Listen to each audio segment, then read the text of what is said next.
Hey, welcome to this conversation today.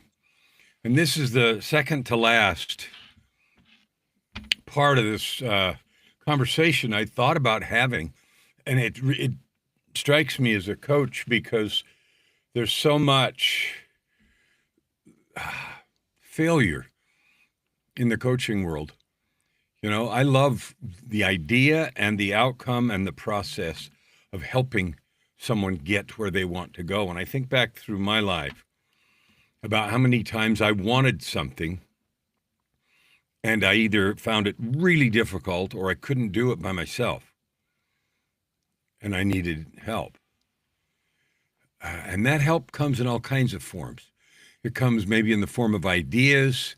It might come in the form of direct assistance in some fashion. You know, when I got ready to move, when Joy and I got ready to move from Phoenix back up to Canada in 2016, which is now coming up on 10 years. 10 years. Wow, we've spent more time in Canada. We spent 8 years. Wow, it's just coming up on 10 years. So 10 years ago, when we got ready to move back up here, I had to move myself. And that was the first time I'd done that in decades.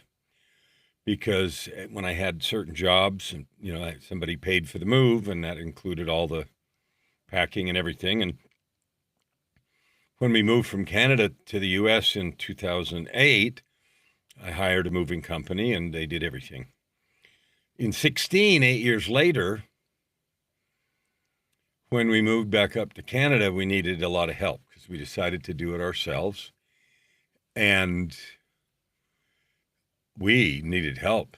I had a 9-foot grand piano and had a large house in Phoenix that was full, a recording studio, and whoa.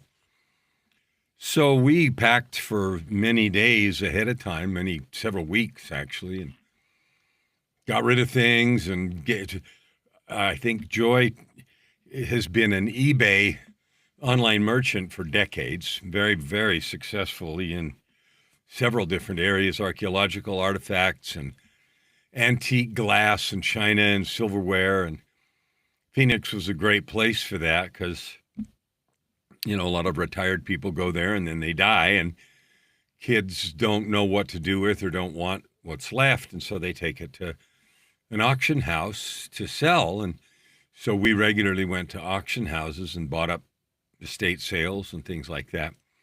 And Joy turned that into a very nice business, and she did that for a long time, all the years we were in Phoenix. But the outcome is when we got ready to go, we had shelves and shelves of inventory, essentially, that were all listed and would be selling. The inventory would turn. But we had to get rid of something. So think about this. I'm going to give you a number. She took 450 boxes and that's, moving boxes, 1.5 by 1.5 that kind of stuff. 450 boxes to a local auction house when we were cleaning out, and she was not completely getting out of the eBay business, but scaling it way back. And here up in Canada in the last 10 years, she's done some, but it's mostly selling off my electronic gear that I no longer need or that I replace from the studio when we get new generations and stuff. And she has a good thriving business of something I never would have thought of, patterns. Like she was a seamstress. And when she was growing up and sewed her own clothes and stuff like that. So one of the big businesses on eBay and Etsy is pattern sales, old patterns from the 60s, even 50s, 60s, 70s, 80s. And she has a source here in town where she gets a dozen, 2 dozen, 3 dozen a week. And they sell between $20 and $100 each. And she gets them free. And I don't know how that all works, but she does. Anyway, what I want to talk about is this help piece. Because help is something that we all need. And I've got an alarm going off. And I don't want it to be making noise. It is off. Help, this help piece, we all need help with different things. So when I needed in my late 30s to lose a bunch of weight. I was 90 pounds overweight. I needed help to do that. When we needed to move, I needed help to do that.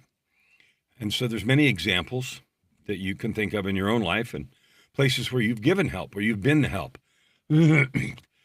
Coaching is a little like that. You choose to be a person who is the guide, the help, the encourager, the energy, sometimes the person that does things, most often the person that reflects and gives advice and helps people see what they haven't seen for themselves, discover truths and power for themselves. That's what I love about coaching, because when you do it well, you get to see somebody take off. So what we've been talking about the last bunch of days is this thing called a liberation event. And we've talked, first of all, about the fact that people confuse a moment of inspiration with the liberation event. And they wonder why going to the conference and whatever conference it is, a 1-day, 3-day, 5-day, 7-day meditation retreat or ayahuasca or, guru, whatever, you go do that. And then you wonder why when you come back in life, nothing really changes. And we've been talking about that. So that moment of inspiration is critical. The flash of lightning where you see the possibility. But that's only the first piece. And confusing that with the whole process is why it doesn't work. Why 95% of people don't actually make long-term sustainable behavioral change and then get to the goals they want. More money. I want $1 million this year. I want to do this. I want to change my health, because the process isn't complete with that flash of lightning. You see it and it blows your mind and it's like you touched the universe and then it stops. So the second part was a commitment to create, which is a firm, unyielding determination that you will do a thing. People skip that part. They want it, ooh, yeah, but they don't actually make that commitment. And the commitment has to take tangible form, or it won't amount to anything either. Thumping your table or yay, or what, putting your hands in the air and screaming won't do a thing unless you have that full commitment to create. And the next piece is a plan to create the change, right? A plan to create it. And that plan always means changing habits, practices, messing with your calendar, with your expenditures, changing how you do spend your time and how you spend your money. And those are the resources that you have. Time, attention, and love is what I call it. But anyway, today is the next part, and that is a source of continual power. Because when I or you go to an event and we see some amazing thing, or have some amazing insight, or have a life-changing conversation with somebody, or revelation, or meditation, or whatever, that power lasts for a short period of time. Enthusiasm has a pretty short shelf life. Excitement has a pretty short shelf life. So if you're going to make significant change, if you're going to have a real commitment to create that's powerful and lasting, and if you're going to then create a plan for change that matters, the next thing that you must have is a source of continual power. Like, what do you do to refresh, to renew, to rekindle, to keep alive that awesome feeling that you had when you were going to change something? What feeds the fire? There's the question. So answer it for yourself. What feeds your fire? What is your fire? Like, I know what I'm creating this year. By New Year's, it's 1st of July almost. I know exactly what's happening by New Year's. I have already made a commitment, bulletproof. It's in my calendar. Time is set aside. And I have a source of continual power. But I'm asking, and that's why I accomplish my goals. But I'm wondering for you, whatever your goals or desires or yearnings or feelings are, do you have a source of continual power? And what I mean by that is a way to intentionally rekindle that excitement that you felt when you first saw the flash, the vision. That is missing most of the time.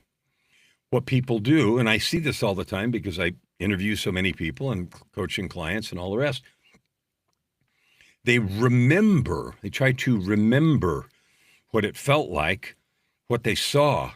They're going to try to remember that, and that's not enough. Remembering only doesn't recreate. So what do you do to recreate the drive the divine or emotional or powerful drive. So the ordinary truth is everybody knows what it feels like to start strong. Everybody also knows what it feels like to feel clear and excited and ready, and the fire is there to create the new life. You can see it, you can feel it, you can smell it, and, pressure then comes. Money pressure, time pressure, old obligations. Someone maybe then misunderstands you or doesn't support you that you thought would. Or money gets tight. Or your old remembering gets really loud. Or old habits kick you in the face. Or your old identity says, come on back, come home. So what do we do to keep the fire alive? That's really what I want you to think about. What keeps the fire alive? Now, a source of continual power is how I describe it. Like, you can describe it like you want. But here's some truths. It is not hype. It is not a bunch of affirmations you say over and over again to try to talk yourself into excitement. It isn't any of that stuff. It's not trying to show up or show off. It's not white-knuckled. It's not that. It's not shame. It's not, I'll hate myself when I fail or when I don't do this.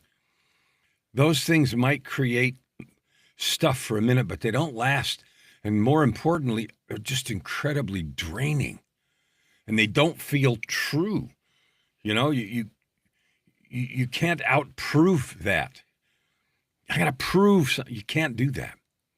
You can't behave over a long period of time at a higher level than your own opinion of yourself. That's a terrifying thought. If you think you suck or that you're a failure in some way, you can't perform higher than that for very long. So then that means change the foundation. Change the first thing, the lower source, the deepest source. Now, you can call it spirit or the universe or your divine nature. I call it God, but you can think of it how you want to, because there's a deeper truth about who we are. We're not just individual, whatevers trying to tough it out with white-knuckling our existence. There's a better and more powerful way to get this source of continual motivation. And motivation's a weak word, but it's what it is. It's the thing that causes us to keep acting. So here's what I do, and I'll share you what I know. I've developed for myself, and I now share it with clients and stuff like that in books, but I developed for myself a way to reawaken on purpose, reliably, every single time, that deep motivation, power, excitement, magnetic draw to get to the objective that I want. And I'm going to share with it what I do, but I'm going to give you a whole bunch of other ideas. It might include meditation. The first 5 books I wrote were a series on meditation for that very reason. It might include prayer. It might include silence. It might include, being present or awareness. It might include learning to regulate your nervous system. And by the way, regulate doesn't just mean calm down. It means you develop and access the ability to manage and have all of your states of the nervous system. Calm is just one of them. Excited and directed movement is another. So regulate your nervous system doesn't just mean calm down. It means full access to the appropriate ranges of all of it, which includes execution. Something else that might give you continual power is service, being active in a community or a church. It might be truth-telling. It might be a clear mission. For me, most of those things are part of it. So I have a clear vision. My vision is I am going to create 3,000 millionaires, 3,000 people who use their gifts and talents to serve and create with that $1 million a year. I'm going to create that because I know how. And I have found that when we are purpose-driven, you and me both, we can do the most good, make the most money, and have the most fun. So for me, it requires some kind of a daily practice. So we sleep away a third of our lives. Maybe you sleep 6 hours, maybe 8. It doesn't matter. Some large piece of life we sleep away. That heals the body, it heals the mind, etc. But when we wake up every day, we have the opportunity to re-tap into that excitement, that flash of power that you saw when you got so excited about your goal, your purpose, your mission, the thing you really want to bring into the world. And of course, as time goes by, the days, the weeks, the months, it fades away. So rekindling it requires touching it again. So what I do for my daily creation is I connect deeply with Spirit, Source, God, as it were. And I have a very personal and intentional relationship there. And that first piece just brings me right home every day. And that's one of the things that I love teaching people how to do, whatever you conceive the divine to be. And if you want to know how, yourultimatelifepodcast.com, there's a contact form. Reach out to me. Let me share that with you, the deep details. So I have a spiritual piece of my daily creation that moves me to tears and to power and to absolute commitment every morning. And I do it without fail. Why? Because I want to be that committed guy. The second thing is a physical part of it. Now, right now, I'm scheduled for back surgery later this year. They're going to put some screws between L5 and S1 on my back. And so I have pain, I walk with a cane, and blah, blah, blah, blah. I don't care. I love my body, and I do everything I can to honor it, stretch and move and do the exercises that I can do. Why? Because I want to honor this box that my spirit's in. I have an emotional piece. I sent several messages this morning to people I love and people I want to encourage. Maybe they're clients, maybe they're just people I know. But I do that on purpose to reach out. And I have a mental portion. I read some stuff. I got 30 books over here that I'm in the middle of. I know it's hard to be in the middle of 30 books. Kind of weird, but whatever. But my point is, I have created a daily creation process, and the outcome of that process is every day I get to meet the day as my Olympic level self, as it were, or my, we're in the middle of the World Cup right now, World Cup ready self, fully prepared. And that is my source of continual power. So here's what I want to ask you, because most people, they create a morning ritual, and I hate that word because it's so cliche, but it doesn't create power for them.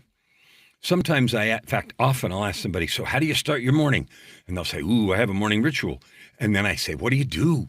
Because I'm genuinely curious. And they tell me I do this and this and this. And then there's one question, and I'll ask it to you right now. Does it work? And what I mean by that is when you get done with doing it, are you on fire?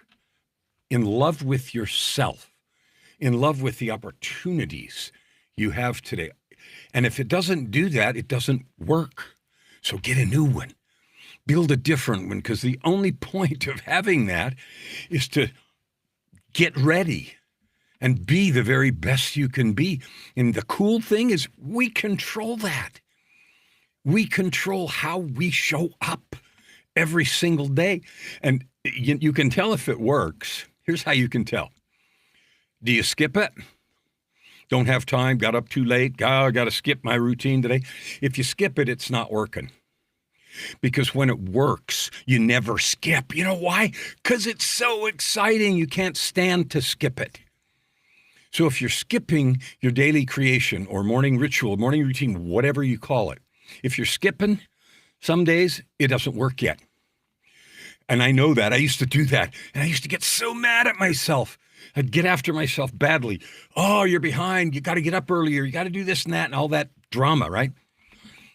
Doesn't happen anymore. I never skip, ever, ever, ever, ever. And that's not saying yay, Kellen. It means I found one that is so nurturing and energizing that I do the happy dance every flipping day. And I know that sounds crazy maybe. And if you want to know more detail, if you want me to help you create one that's that powerful, again, yourultimatelifepodcast.com. There's a contact form, subject line, morning ritual or daily creation or something, because this is what I love to give, to share, because it works so well. All right. So if your daily creation feels like another flippant obligation, another waste of time, it's not working. It's not working. And people often will say, I have no time. My schedule's so freaking busy with kids and work and this and that, I have no time. You know what I found? My daily creation invents time. When I used to skip it, I did worse, got less done. And when I complete it, and mine's long, but and how long doesn't matter, a couple hours. People say, I don't have that kind of time. It creates 4 hours for me. So if I use 2 hours for that, I get 4 back. How does that work? Because I'm prepared, and so will you be. You can have a creation process. Because when you access the true power of who you are, you know how it is when you have days that are like all in, the wind's at your back, every decision is quick and fast, and it's all good. Well, you can have that every day? What? Yeah, really. But you have to learn how to create that, because it doesn't come by itself. One of the key pieces is to love yourself and forgive yourself and everybody else. Because when you're carrying the baggage of anger or frustration or bitterness or resentment or envy or jealousy, when you're carrying any of that baggage, it burns your creativity to the ground. It burns your energy, uses it up. When you're carrying the feelings of creativity, love, forgiveness, then you live way up on that energetic vibration. Seeing that thing that David Hawkins has, the spiral of energetic excitement. When you do that, your body responds too, because the body knows when you're aligned. The body knows when we're moving from panic. It knows when we're moving with focus and clarity. So if you want to have that, a source of continual power. Remember, the moment of inspiration is first, a commitment to create, a plan for change, and today is a source of continual power, because you can have that, but we have to create it. So I want you to have that, to develop yourself a personal practice that is invincible. And if you need help doing it, reach out, because I can help you. It's taken me years to develop, but I have it. And that's why I get done what I get done. It's why I create what I create. All that jazz comes from creating myself every day with that kind of clarity. So here's your challenge. It's a gentle challenge, but I'm clear about offering it to you. What are you actually trying to do? Where are you drawing your power and motivation? If it's from willpower and white knuckling, that doesn't last. If it's from obligation and resentment, if it's from, I got to prove this, if it's by scarcity and I'm worried, or are you powered by love? Are you powered by joy? Are you powered by the truth of your own beautiful divine nature? Are you powered by the divine? Are you powered by truth? I invite you with all my heart to listen to this. If it serves you, like, I'm not trying to tell you how to do stuff, because I can't. I'm telling you what I've discovered and what it does for me. And the fire that comes from this process has allowed me, what we've done over the last several days, has allowed me to create any change that I have wanted in my life, any growth that I have wanted, any increase in income and relationship power and love and joy. Like, I have the podcast, right? Your Ultimate Life podcast. You know that. And if you haven't subscribed to it, oh no, why not? YourUltimateLifePodcast.com. Subscribe. But I live that ultimate life, and it's not magic. It comes from exactly what I've described to you today. I love you. I believe in you. You have every right and every capability to have everything you want, but only if you're willing to walk the path that goes there. We'll see you tomorrow.